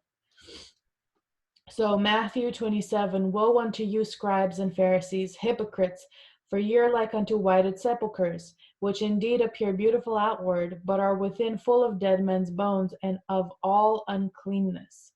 Then he's going to tell you what a dead man's bone is. Even so, ye also outwardly appear righteous unto men, but within ye are full of hypocrisy and iniquity. So it's hypocrisy and iniquity. That's what the dead men's bones are. Which is interesting if you take that to Ezekiel 37. I didn't think of to do that before. So hypocrisy and iniquity, dead men's bones. Anyways, so there is the coffin. It is white on the outside, and in the inside, what is it? It's full of dead men's bones on the inside, and dead men's bones is hypocrisy and iniquity. If you take the model, it says in verse 28, even so ye. So this coffin is an example of this, the person. What do we look like on the outside? We look like righteous. We look righteous. And what do we look like on the inside? You have dead men's bones on the inside. You are dead on the inside. You are alive on the outside. That is what the condition of the church is there as they are going to come to judgment. If you go to Revelation 14 and onwards, it's talking about the SDA church in a Laodicean condition, which is lukewarm. Lukewarmness is this in-between state of life and death, because you look like you are alive on the outside. If you look like you are alive on the outside, does that mean you look good or you look bad? You look good because you're all white. That means you dress right, you speak right, you behave correctly, your hands and legs all do the right things, you eat correctly. This is the life of reforms. This is a life of a Pharisee. Everything is done correctly. So when you go to a Laodicean condition, it's not a subject of reform, but these people, what are they like on the inside? They are cold on the inside and hot on the outside. Cold is death, hot is life. So when you combine life and death together, what do you get? Lukewarmness. It's not a real condition, it's a fake condition. What's the biblical term for fake? Hypocrisy, acting. We act as though we are good, but we are bad. What Adventists want to do, they do to understand that to be morally. If you were morally so bad, how could we look so good? Because you could spot us. We are morally good people to go to the Pharisees. They tithe, they fast, they do everything correct. They dress properly, they eat properly. That's Pharisees, and they are in a really bad situation because they are dead on the inside. So this is Laodicean condition. If you go to Revelation 3:1, we're going to Sardis now, not Laodicea. Sardis is in what condition? They have a name. What is their name? Sardis. It tells you in the verse, William Miller's rule number 5, what does Sardis mean? Don't go to a dictionary because a dictionary will give you different answers. I will give you the dictionary definition. Sardis means red, and Sardis means to come out. We will use the dictionary definitions and go to Revelation 3:1. What are they coming out of at the time of the end? Captivity. Babylon, captivity. That's why Sardis says come out, because Sardis means to come out. It also means red. What does that word red come out from? Come from? Or it comes from rouge or blushing. If you check all that, it goes back to the book of Genesis, because what does Adam mean? Red. Adam is red. Red means that you got blood flowing through your veins, so you look red. As they say of David, he was of a ruddy cheek or ruddy visage or semblance. So Sardis means red, it means come out. But if you look at the word itself in the verse, it explains itself. What does Sardis mean? It means to live. So do you have a name that says you live? Can you see that? Your name says you are alive, but what are your works saying? That you are dead. So we can see, hopefully, that Sardis is actually a mirror image or copy of Laodicea, which is interesting because you have, which this he put as the Millerite history. So, but if these are the same, Sardis and Laodicea are the same, so they just were never really able to fully come out of this state of hypocrisy, of iniquity. They couldn't come out of that. So can you see that? So your name says you're alive, but what are your works saying? That you are dead. So we can see hopefully that Sardis is actually a mirror image or a copy of Laodicea. Sardis and Laodicea are the same, so you can compare and contrast the two. We will just put an equal there, right here. Sardis and Laodicea are equal to each other. They have the same problem. Can we see that? So now you know why the Millerite movement was a failed movement. So these were a failed movement because they came from Sardis. And that's why Laodicea is in the same mess, because they have the same problems. You have two failed movements in two separate dispensations, which are the dispensations of Sardis and Laodicea. That's why they have similar characteristics. For you have to have a successful mission, a successful movement. You need to come out of that condition. Sardis and Laodicea, you need to come into a new situation. In the history of Sardis, what is the time period called? Philadelphia. We discussed all of this yesterday, right there. So where was I? Philadelphia. Okay, there it is. So we know that the Millerites have two problems. Here is the eye of Miller. Miller is a prophet of this dispensation. He is the prophet of Sardis, right up here. There are spirit of prophecy quotes that say angels directed his mind. That's the definition of being a prophet, that God directed him. Where is he supposed to be looking to? Heaven. Where does he end up looking to? Earth. After 2,300 days, then the sanctuary shall be cleansed. Which sanctuary is that? This one here, Daniel 7. Which one does he think it is? He thinks it's the earth. So he leads everybody in the wrong direction. He says, look here, earth. When he is supposed to be telling everyone to look up here to heaven. We call this geography. We said he got his geography wrong. And how did I just know? Oh, wrong. And also he got the timing wrong, didn't he? There is a problem with time. In fact, if you go to the history in 1844 itself, in the last few months, when he starts arguing with Samuel Snow, what does Samuel Snow say? Time, yes. What does William Miller say? No man knoweth the day nor the hour. So we'll just write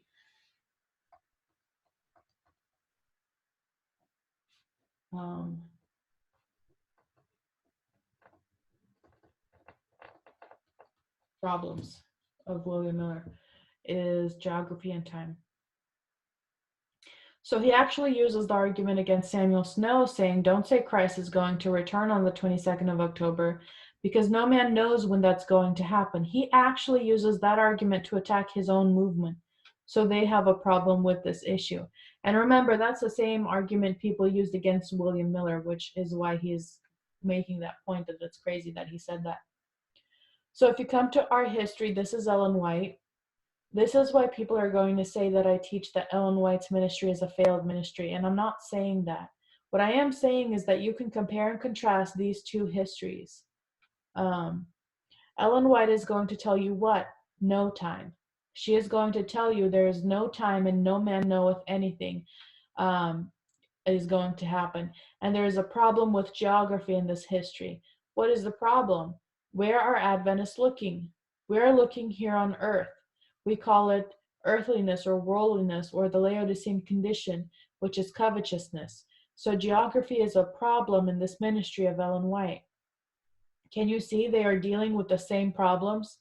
So what you need to do is, when you start dealing with these two histories, you need to handle them in a very careful way.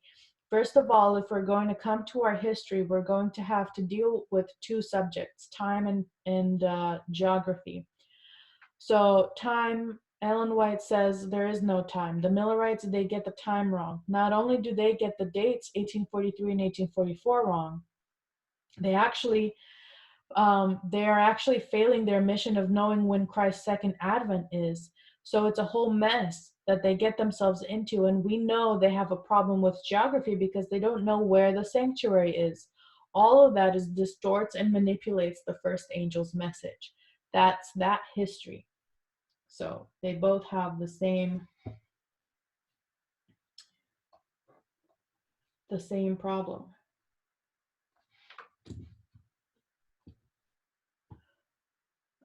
You come to our history, the history that we call ours, which is the history of Ellen. This is new. The history of the SDA Church, and they have a problem because they're going to say there is no time. Is there no time in Ellen White's dispensation in the period in which she is ministering? There certainly is no time. She is correct in that. The question is she observing what's happening or is she predicting what's happening? Often when she says no time, we mean that to say there is never going to be a time. This is again where we begin to differ from what Adventism teaches and where these people who have left the movement are now stuck in. That when she says no time, that is only going to be understood for a certain time period, because there must come a time where the issue of time setting comes back into the message that God's people are going to give to the world. So it's not that she's saying in the future there will be no time. She's just saying right now in our history, we don't have a time. It's just we don't have one. No one's predicting anything. We don't have a time. So Ellen White is in this dispensation where there is no time and the geography is wrong. The geography is the Laodicean condition. The Laodicean condition is captivity. I want to read a quote. It's one that I think most of us are probably familiar with. It's taken from the book Spirit of Prophecy, Volume 4.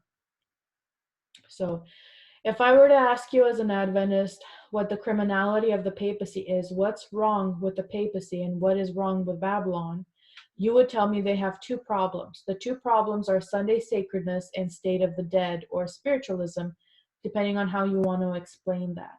So the state of the dead and Sunday sacredness is what makes Babylon Babylon. I would say that you're wrong in that. If you believe that that's what makes Babylon Babylon, then you're incorrect. We dealt with this issue a few days ago, and what was the subject? Dispensationalism, because it's all connected to dispensationalism. Our code word for dispensationalism, the Left Behind series that we are familiar with, the rapture. So, I don't know what the Left Behind series is. I think there was a TV show or something. I don't know. Maybe it was a book. I don't know. It was a series of books. I think they made a movie out of it too. Oh, okay. One word we didn't use was the millennium. So when they start thinking about the millennium, they take that form, they take that from the Bible, but they have a misunderstanding of all of that.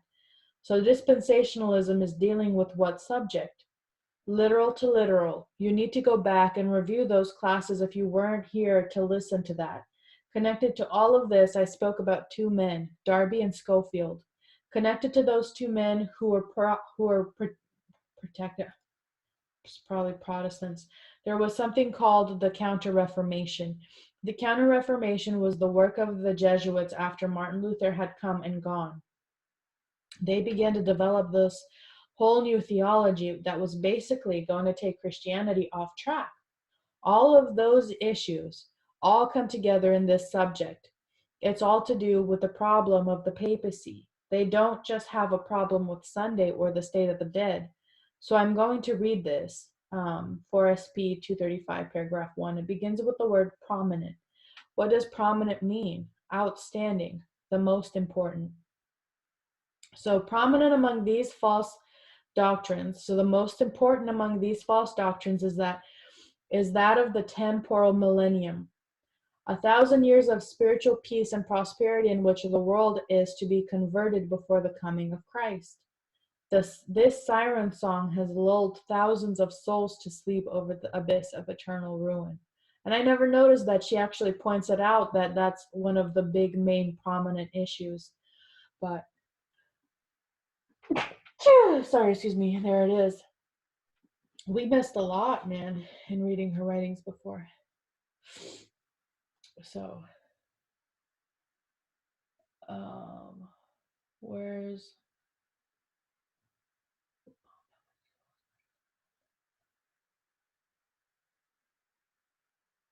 your,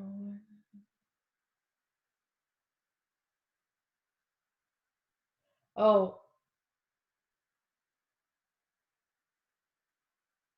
Jonathan, you asked how I know they were white. It's I think it's written in it's either in the scriptures or in Ellen White, but the scriptures that we read were alluding to it, the fact that they were white on the outside and dead on the inside. Oh, sorry. Okay. Lol. And then the book's written by Tim LaHaye of the Rapture. Okay. I never read those, and I feel like because of I didn't come to this country till later on, I don't know a lot of these things, but I can learn. All right, so we were here, I think. So there's a premier false doctrine, and it's what? It's the millennial doctrine, or the 1,000 years of peace. This is the rapture. This is the argument that is going to be used in the history of the Millerites. In this history here, look at the chapter title. What is the chapter title? Second Angel's Message. It's this argument that the Protestants are going to use to say no time. We don't know when Christ is going to come. The Millerites are going to say we do know, because the Millerites, which are the precursors of Adventism, is going to take this church step by step out of captivity. So 3 points. It is the issue of time, the issue of Sunday, and the issue of spiritualism, or the state of the dead. So we know that. It's really interesting, actually.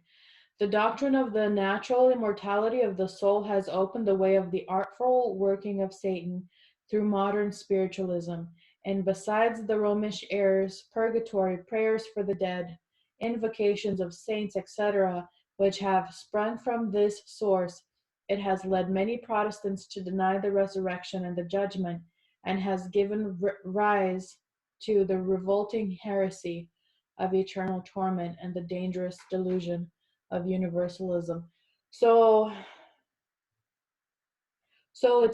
it's the evangelicals and the Protestants, the apostate, the conservative ones, that they're actually representing spiritualism. The more I read and the more I learn, they're representing spiritualism. And I was on Google this week on the news looking at stuff. There's this guy somewhere in the Midwest, these two men who had this Bible that started like leaking oil, or it was oozing oil, and it kept oozing like gallons and gallons of oil, and it turned into this huge phenomenon. Everyone kept rallying around them, and they were what were they? They were using it to like heal cancer and all these things. And it's pure spiritualism, all of this stuff that they keep doing. I didn't realize this, but that guy took his Bible to the Senate hearings where they were talking about the Trump impeachment, if I remember correctly what that was saying. And so no one knew this, but there was a guy with a Bible oozing oil in the back, and they were praying, and there were people gathered around him and all this crazy stuff. It was insane. I was reading this and I'm like, what is happening? And that guy who had the Bible, he was having dream prophecies too about Trump. So it's unbelievable how much keeps getting piled on. And I went searching on YouTube one day about Trump prophecies. It's not just those two people who actually got to the news, but it's just random YouTube people saying, I had a dream about Trump. He was engrossed in fog and people were trying to hurt him. And I was telling him, you can get out of this.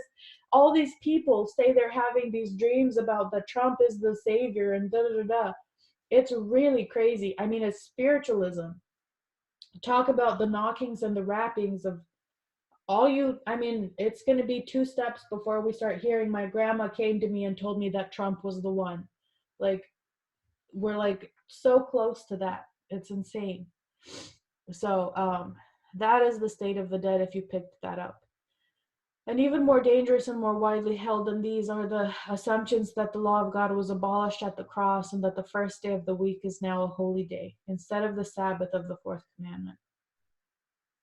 So there you have the three doctrines. The one that is prominent is this dispensation is the subject of time. That's why the Millerites are going to deal with the subject of time. So when we go into a Laodicean condition, what I'm saying the Laodicean condition is we are going to go into captivity to who? To the papacy. We're going to imbibe papal doctrines. The reason why Adventists are so secure in is because we didn't imbibe two of them. So we didn't imbibe the doctrine of Sunday sacredness. We rejected that. And we didn't go into spiritualism or the state of the dead. We weren't going to be lost on any of those two issues. The reason is because we were going to hold on to the word of God, and we weren't going to hold up in the knockings, get held up in the knockings that were happening in that dispensation. And the third angel's message, which is the Sabbath, we Adventists got trapped in it is the subject of time. So we lost our prophetic message and we began to teach what? That there is no time. This is what Laodicea is. The Laodicean condition is the idea that there is not time. That is why the Laodicean condition ends at the time of the end, which is 1989. If you go back to the story that we read a while back about Zechariah, does everyone leave at the time of the end when Cyrus says go? They don't. They don't leave captivity. This Laodicean condition is being captive theologically to who? To the papal Romish doctrines. But they weren't fed to us by the Catholic Church. Who fed it to us? Apostate Protestantism. We actually read here, and we can go to a paragraph. It says, besides the Romish errors, etc., it has led many Protestants to deny the resurrection and the judgment. So the confusion about no time ends at a time, and that's the time of the end, 1989. And this is another tool. This whole presentation is showing you like the steps and the things that you can use to talk to people, to tell them in Adventism when you get a chance that this doesn't make any sense. This idea of no time we got this from the papacy and the Protestants, and we need to stop, because the Bible, God would never do that. God would never leave the future so vague to his people when in every single dispensation where there was a huge event like this, there was a time. It just doesn't make any sense. So I don't remember where I was. Okay, here, let's go here. So when we go into a Laodicean condition, what I'm saying the Laodicean condition is we are going to go into captivity to who? To the papacy. Wait, I read all that, didn't I? Yes, and I read this. Okay. So it goes from Catholicism to apostate Protestantism. Then from apostate Protestantism, we have imbibed that doctrine. The doctrine that we have imbibed is that there is no time setting. All Ellen White is doing is just commenting on the fact that as Laodicea, we have no idea what time is. We need to come to a point in history where we get to the time of the end, where time kicks back in, as it was in the time of Zechariah, after the first group of people come out. What do they need to do? They need to give a message to the remaining Adventists to say what? Ho, ho, flee from the doctrines of the King of the North. The doctrine of the King of the North is what? Time-setting dispensationalism or secret rapture. Depending on who you ask, they frame it in a different way. So this is what I am being accused of when they say, I say this, Ellen White's ministry was a failed ministry. That's not true. Ellen White's ministry was not a failed ministry. Her ministry is, God is raising up someone to take care of his church when they are in what condition? The Laodicean condition. So in the Laodicean condition, you have no idea about time. What is an Adventist who wants to make a name for themselves going to do? They're going to say, I have this really neat study that I think I can predict when Christ is going to come back of the close of probation of the Sunday law. Fanaticism rises up. Who is the fanatic that we read about?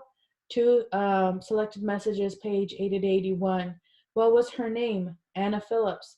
She has a false prophetic message, and it's connected to what?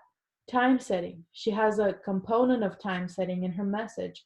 So Ellen White is going to have to deal with the people like Anna Phillips throughout her ministry, because everybody wants to make a name for themselves and say, we know when things are going to happen. So she is going to have to say there's no time setting in the history of Laodicea. That's what all this no time is that Ellen White is referring to. I'm going to stop it here, but because it's going to go into some other things here in a bit. But that when this issue of the time thing came in, hold on.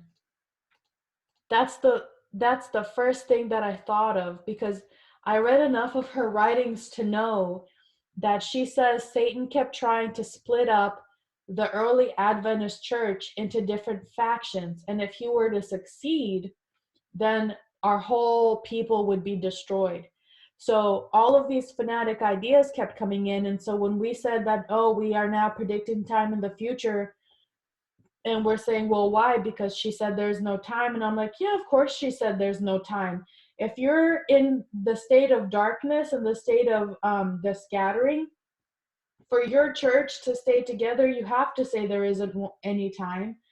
Because all these people, Satan's going to try to bring all these ideas of time and split the whole church apart. That's what his mission was. He was using what Millerites already knew, trying to use it against themselves to completely destroy them. So to maintain and keep everything together, there were certain things that they had to do that now in the gathering time don't apply.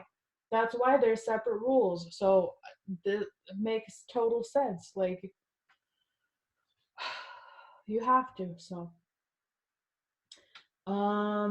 yeah, so we're about halfway through here. Does anyone have any questions or thoughts or concerns, feelings, ideas?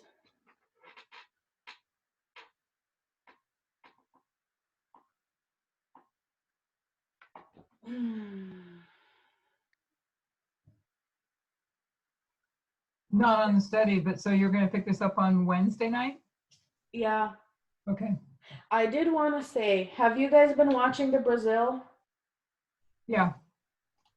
I know you have, but has anyone else been watching the Brazil? I have. Mhm. I have. Couple of them. So I'm not going to say which one because you guys got to watch them all, but I was watching one of them today, and Tess said the most beautiful thing that I've heard, and it just put me in such a nice at ease place, and I'm able to focus on the things that are happening right now, because I've been really stressed about how are we gonna like study so we can get this message ready for the Levites and all this, and I've been kind of having some anxiety about this. But today in the video that she was talking, she said she was laying out Christ's line and how at the end of this dispensation, towards the end, Christ goes to the marriage of Cana and he shows his power, but it's not time for him to go to work yet. And we're going to have a similar experience, and we're probably going to have, and she's basically saying, we're going to get a power to do this work. And God is going to do an amazing thing where he's going to take over the message and he's going to take care of how it's done so that it's done right. She says, we're going to know exactly what to say, and we're going to know exactly when to say it. And she said, so I'm not worried about this. I have no concerns or interest in trying to figure out what it's going to be, because I know God is leading just like he led this whole way. So I'm not even worried about that. And that was such a relief. I don't know if anyone else was freaking out. I'm not going to say, Jackie, because you got to watch all of them. I'm the worst, I know. I know. I started it, but I think that was a further study on. It must have been around, 20, 21, something like that number. I'm not going to say it. You're not going to tell me. The worst, I know. But she says so much good stuff throughout all of this that clears up so many things Like, I mean, our message is really getting concise and thorough and just clean. It's getting clean. And that's the point of studying it to the way that we have to understand it, but all of us struggle to remember and to be able to gather it all in. But we know the promises there that he's already taken the reins. I mean, he's been leading with the pillar of cloud by day and and a pillar of fire by night in this movement. And so by the time we do go to them, he will be directing us personally. That's the way I've always understood it. Yeah, it was just, I mean, we have these thoughts and ideas and feelings, but to hear her say it that yes, it's for sure, was such a relief. Yeah. Because man, I mean, you know, you care about what you know that you're nothing, and you're like, how am I a nothing going to give these people a message that can save their lives, because this is a life and death situation, and it should stress you out. But the beautiful thing is that God, whatever it is, but that's the caveat, is you have to be able to get through this test that's about to test us in a big way. You have to be able to get through what's about to happen. And then if you do and you're faithful and you get to the other side, there's a reward there that's beautiful and amazing, and you get to keep going on in the message. And the other thing that I didn't realize, but Parmender said it really concise and clear, is that at Panium, we no longer call ourselves priests. At Panium, we call ourselves the 144,000. Because if you look up here, where is it? This is Panium. So for us, Panium, let me get the doodly. So Panium 2021. This is it. This is the end of the line for the priests, of the group of people that we call the priests. And so at that point, we're now here on the big line. We're the 144,000. So it is amazing, Lana. I didn't ever think of it in terms like that, but it's true. That's it. At the end of this dispensation, we're officially 144,000, and we just have to stick to that movement as it goes along. Right. So We need it's, to be praying for everybody that's still around, because we know that not everybody that's here are priests, and we need to be asking, Lord, is it I? Lord, is it I? We need to be encouraging one another, because this is the time to get it right. You know what I mean? yeah, and she's man, the way she talks makes me wonder if, because I think every one of us thinks that we know equality and all of this, but she's like, no, none of these issues, we don't have any of these issues completely right now. We still have to get some more clarification on equality on all of the three. So that's nationalism, aka racism, sexism, and homophobia. So Yeah. and she said, she's like, if you were waiting for there to be a new message in this dispensation so you don't have to deal with the equality that we kept It's not. talking about, it's not. We're not leaving this. This is going to be the next year and a half, however long, the whole dispensation. She said, I am not going to let up on this issue. I'm going to keep talking about equality, and I will not stop. So if you didn't like it, you're going to be here for a year and a half. You know what I mean? Like it's not going anywhere. We have to deal with this issue, whatever's happening. And I don't even know what else there could be on like racism and sexism, but I mean, she's probably right. So I have to pray and see what else I might not be getting if I'm not getting something. Yeah, same here. I mean, if they're emphasizing it the way that they are, then there's more heart searching for every one of us. Yeah, so we'll see. But the King of the North, King of the South, and how that all fits into it was really interesting to see that was what this was leading to, because that's the whole point. That's why we look at Trump, because he's the bringer of the Sunday law, which is the equality problems, the laws against equality.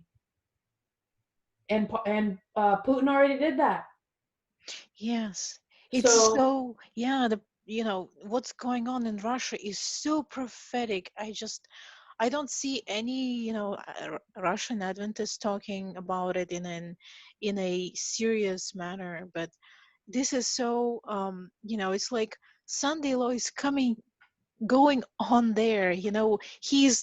Putin is there establishing this, that he, one of the things that he proclaimed is that the church is now the official church, the religion of the land is the Russian Orthodox Church.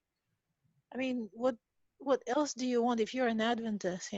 This is the Sunday law for. Well, but that's Russia though. So if they're an Adventist, they're looking to the United States and what the US is doing. Yeah, what So I'm if saying is, but see, that's the issue.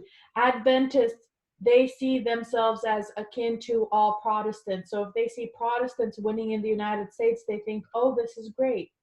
yes, It's doing great over there. So we're fine. Adventism is fine. It's not the end of the world yet because look, Adventism is doing great in the US, the yeah. glorious land or whatever.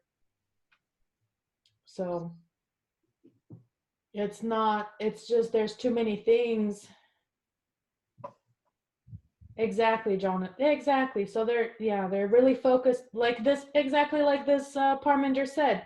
That's the way, Mark, we're so focused on. We're not even looking at the context of everything that happens around it. Because if you look at the entire context of what happens around it, you can look to the planet and say, oh yeah, it's matching exactly.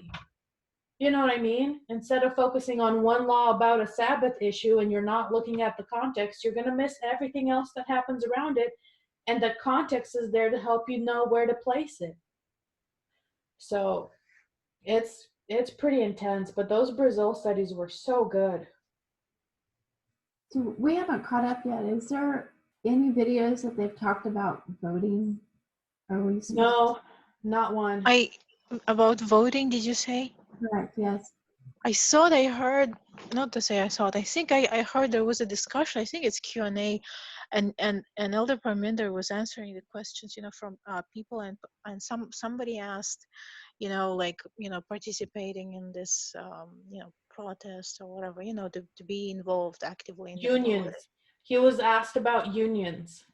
Yeah, but he also made comment about, about the going into the, this protests. Yeah. And he said that I don't see that's how I don't see it as the way that we are going to work. So that's not what we do. Yeah, but it wasn't voting specifically that he talked about. But he did say that somehow when we go to the Nethinims, the limelight is going to be placed upon us. We don't know how yet, but we do know that some way we are going to become, the public is going to know we exist and what we're teaching. So it's going to be out there. Yeah, you're right. Yeah, he never said anything about voting. There was no question about that. I wish they would answer that. I think many people might have asked them about that. I know the Romanian group had some questions. I actually don't think that there's, hearing all that he said, I don't think he said anything specifically about voting. And I think that from reading from what Ellen White said, it looks like we should be standing on the right side to oppose, in our cases, to oppose the dictator. But But we're an internal movement. That's my thing with that, is that we're an internal movement. The work of the external people is to decide who their leader is and if they're going to follow the right leader for them, which is voting. For us internally, are we going to follow the right leaders internally in our movement? Are we going to listen to Tess and Parminder versus Jeff? Oh, okay. That's how I'm seeing it, but I don't know if I'm right. But that's, you know what I mean? Like, our two movements can't collide until it's time to collide at the National Sunday Law. I don't think.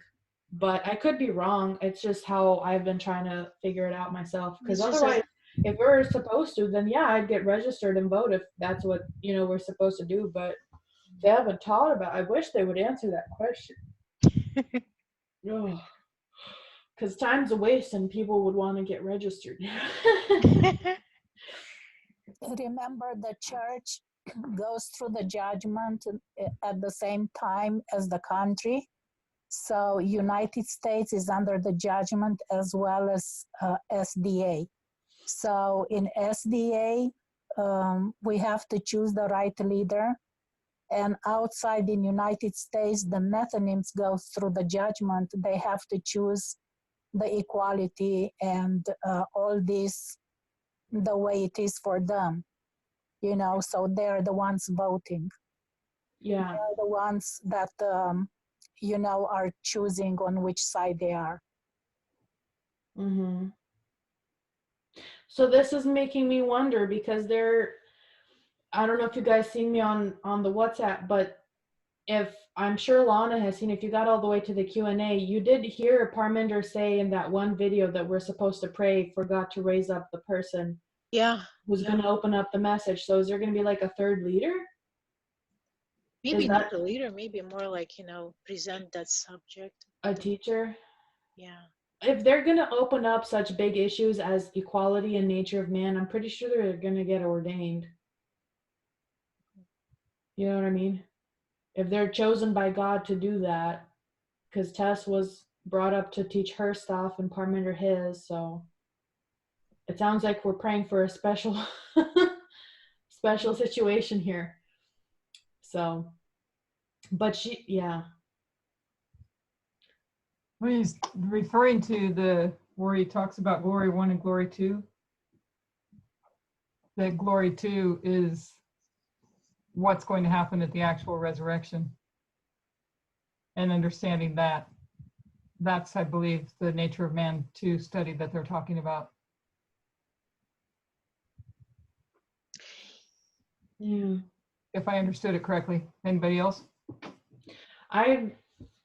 Oh man, I mostly get the nature of man, but I want to do it better. I want to understand it better.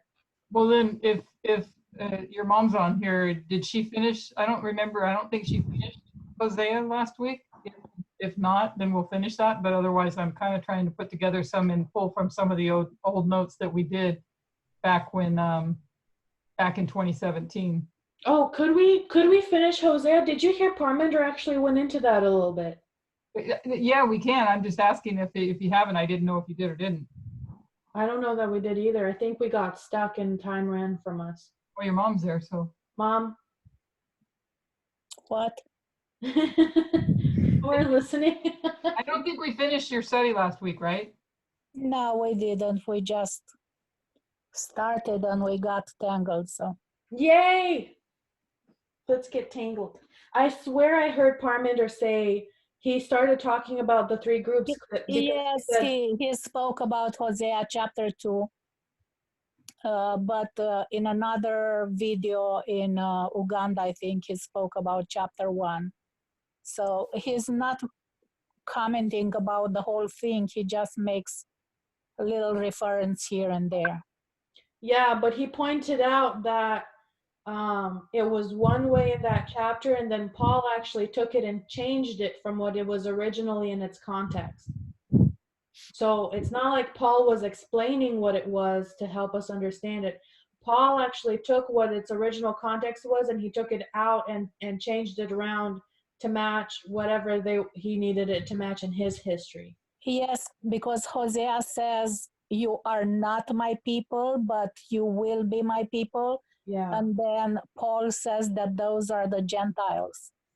Yeah, but Parminder seemed to be saying that that's not what the original intention was for that, which is interesting. And I have no idea. It was in Brazil, but I don't remember which video it was. When he says you're not my people?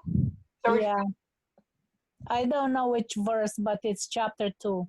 Yeah, when he says you're not my people, but then you will be my people? Yeah, something like that. The original intent was that's because the whole story is about Israel, the 10 tribes. Yes, it's about the joining of 2 sticks, he said in the other presentation in Uganda. Right.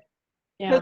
Because the whole chapter, or that whole book is talking about the 10 tribes, that they're going to go off into captivity, or I'm going to divorce you and you're not going to be mine. And then in the last days, you're going to come back and you're going to be mine. And you're going to say, you're my God. And they're going to say, you're my God. And I'll say, you're my people. Yeah. But that goes back to the question of who is Israel still. Right? Because it's verses like that always suggested to me that Israel is those 10 tribes. And then I get conflicted with the 144,000 are made up of all 12 tribes. And I've never been able to reconcile that in my own head. You know, I was reading today in the book of Ezra, but if you read in the Bible always, even after the split, when 10 tribes went one direction and two tribes in one direction, you will always find something about 12, like they choose 12 stones, or they choose 12 this, or they do 12 of this. The two tribes that stayed in Jerusalem, they always did that. They didn't take only two. They always stayed with 12. They always spoke about 12 tribes, even though the 10 were gone. Yeah. So it is prophetic. Yeah.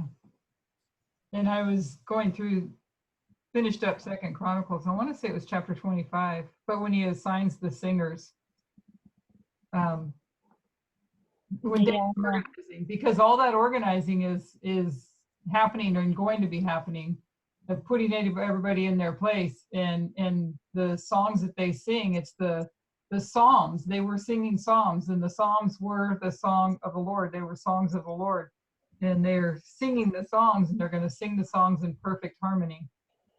Yeah, and the same in Second Chronicle, I think chapter 29 or 30, where it says that the priests and the Levites sanctified themselves, and they were bringing sacrifices when they brought in all those animals, which I think it's the Nethinims. So it is priests and Levites bringing sacrifices together. So yeah, there was 4 specific, in that it's 29, and there's 4 specific animals. I don't have it on the top of my head, but it was like a bullock or a ram, I think, and a lamb, and then the he-goats. I think if you there's oxen, rams, lambs, and goats. He-goats, yeah. Yeah, when you trace through the he-goats, it's interesting because the he-goats, if I remember right, they always seem to link back to the Gentiles or all Israel, whichever. Yeah, but see, they chose questions of who is Israel, because it would be those 10 tribes who are all Israel. Yeah, I don't know. They chose 12 he-goats, one for every tribe. Right. So yeah, it's interesting. It's I mean, I don't know. I'm thinking now. I don't know if we. And another thought that came. Never understand all the Bible. Another thought that came to my mind with the he-goats is, who do we know to be the he-goat? It's Satan.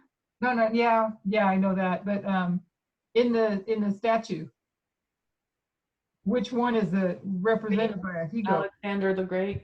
Yeah, that was interesting. So I don't know what that means, but I mean, it's there too. Yeah, Greece is the world, so I don't know. Yeah. Well, he's brought us this far. Praise the Lord that we're still here, and by his grace and mercy, he'll equip us to endure till the end. But we do need to start working on, we'll finish up Hosea, and however far you guys want to go with that, I don't mind. And anybody else that wants to take on and start tackling the nature of man and the will, because we need to understand the will. We need to understand nature of man too. We need to understand glory too. I still have the DVDs, so I think I'll just break them open. Yeah.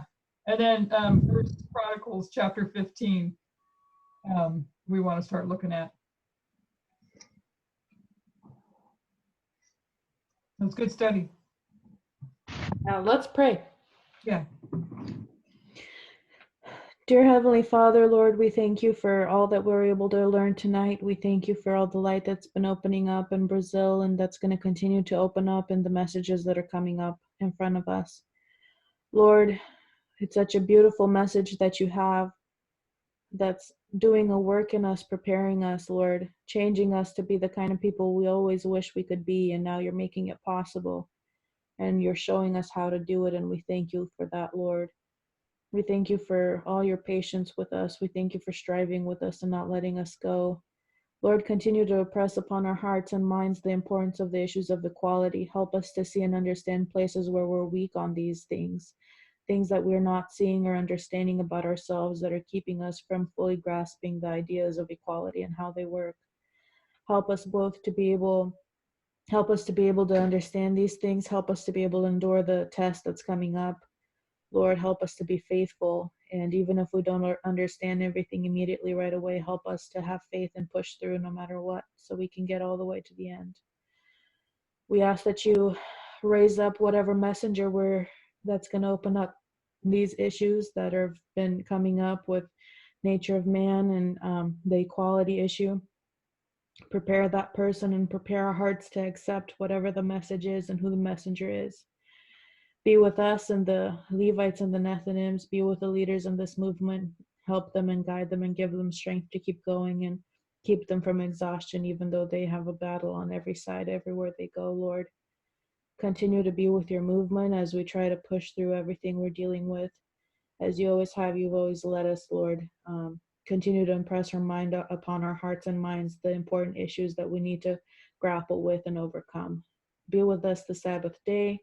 Help us to have beautiful lessons and help us to understand and learn important information from these things and help us to continue to grow. We thank you for all of this and we pray all these things in the Lord Jesus Christ's name. Amen. Amen. Thank you, Adriana. That was wonderful study. Thanks, guys. I'll see you tomorrow morning. God bless Yes. everybody.